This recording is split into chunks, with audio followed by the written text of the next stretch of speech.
तो देख ले का रे देर घमंड में मत रहो। का ना घमंड में हमार बाप के खियावले हमें आ खियवले बा हइया दहिया हो। हमार बाप खियावले माई सेवा कैले हरे। अरे तो माई के तनी सेवा कैले हरे ता बतिया वाला खावे रे। तो बतिया वाला खाई रे। अरे चल चल बड़ा देखले हैं तोरा बहुत देखले हई रे। देखले हवे रे।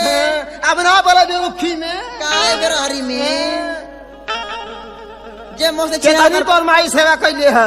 हमार माई हमारे माई के तोर माई पाई अब हमारा माई के तोर माई पाई आई। चुप रहा अपन मुंह ना देखा ताय अपन मुंह ना देखे बन रे खेत लियर। चुप रहा लो पियाना कलाई का लो पियाना चुप रहा पियाना कले का पियाना। हाँ रे अब वैसा ना मैं मोर ससुरो रहना। अब तोर खानदान से मुझसे का मतलब। हाँ हाँ तो नहीं की बेटी ना हई। हम तोर बात ना सुनब काहे ने सुनबी। हमार दादा मैं हमार सेवा कैले हमें केतनी कैले हम बताए है जनता के सामने। हम जनता से बताई तो तू कैसे बताई हम ये पंचन से बताई। तू पंचन से बताई हम जनता से बताई। हाँ पंच और जनता दूठे हो न का रे। नहीं है जन मेहरारू हई। अच्छा तो मेहरारू के सुना आपने सखी लोग से बताई। हम मर्दन के सुनाई। ए सखी लोगन हाथ उठावा हमारे ओर से बाड़ू जाना। देखा हमारे सखी लोगन हाथ उठा देले बाड़ी। ठीक है अपना हाथ उठवा ला। ए भैया के करी ओर से हवा तनी हाथ उठा दी। हाँ हाथ उठा आई देखी ले पूरा देखी ले जनता वा हई हरिओम म्यूजिक पूरा हमारी ओर से। ए बुढ़ाऊ हे मारम ना कि तो केवाड़ी लोग जे जनला कि ना। ए तकतारा ये लोपिया ना कौनी घरे रहिए ना देखे मत आइए चल आइला अंगना में रख ले पिसान।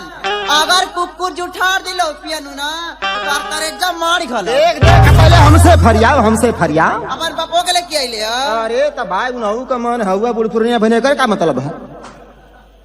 ए हमार माई हमार सेवा कैले है। केतनी कैले है बताओ।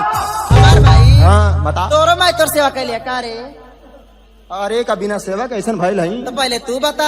नहीं पहले तू बता। पहले तू बता। पहले तू बता। हम काहे पहले बताई। अरे तू कार पहले कैलिए ऐसे तो बता पहले। अच्छा पहले मेहरारू बतावे नी। हाँ एकदम बता बनी। तो सुन हमार माई हमार कितनी सेवा कैले। केतनी कैले है बता दे। ए हमार राजा हो। देख राजा करेजा फेफड़ा तो कहिए। ए हमार करेजा हो। हाँ ए हमार लहू पियनु हो। देख हमार मूड अड़बड़ गड़बड़ अंड बंड हो गया। ए सुना हाँ हम जब छोट सा रानी ना। हाँ छोट सा।